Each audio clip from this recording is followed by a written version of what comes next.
Okay guys, so today we're going to be talking about ethical principles of bribery. So starting off, what is bribery?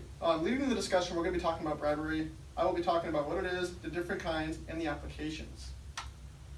So what is it? Bribery is offering something of value to someone in an attempt to influence that person, usually a public official, to act in a way that serves the bribery's interest. Three kinds of bribery. The first kind is going to be bribery of public officials. Second kind, commercial bribery. And third kind, bribery of foreign officials.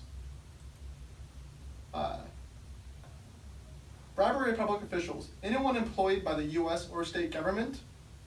This is usually with an intent to influence. So you heard the term buying a politician. That's pretty much what public official bribery would be, is to sway a vote. Commercial bribery is corrupt dealings between two private people or businesses. These uses pretty much to obtain proprietary information or to cover up like an inferior product. So like if one business makes a better processor, another business will actually buy that business out. That's a form of bribery. And securing new business. Bribery of foreign officials. This is going to be falling under the Foreign Corrupt Policies Act, which we're going to be talking about later on in this presentation. The uses for this is pretty much for foreign business deals or political uses, similar to the public official bribery, but this will go on to a foreign public official.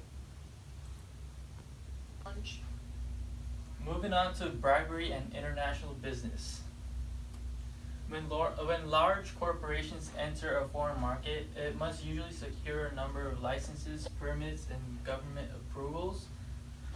For certain types of businesses, it may be even impossible or illegal for the company to obtain a change or adjustment in their nation's laws and regulations.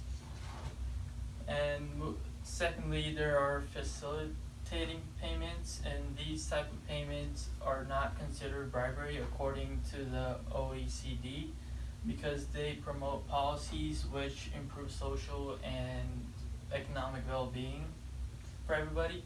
And why they do this is because it reduces poverty and it strengthens confidence in their markets.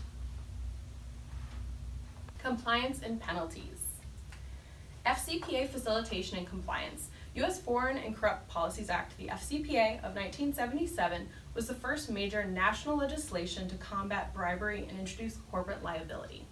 The Department of Justice and U.S. Securities and Exchange Commission evaluate compliance by asking these three questions. Is the company's compliance program well designed? Is it applied in good faith? And does it work? Example 1 of applied ethical principles of bribery. A company in the former Soviet bloc nation wanted to bid on a government contract, but were given a figure of $30,000 to be able to obtain this contract. So it came down to paying $30,000 or laying off 2,000 employees. After deliberation, the company refused to pay to enable a corrupt society. Ethically, there are a lot of questions to think about in this case. Bribes are bad in concept, and here that was applied.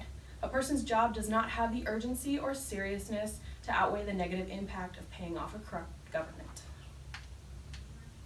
Example 2. A very well-known defense contractor chose to pay a bribe in order to get their employees and their families out of a country that was about to be enveloped in war. Lives were at stake, and the company leadership decided to take action. The company willingly accepted whatever punishment might be given.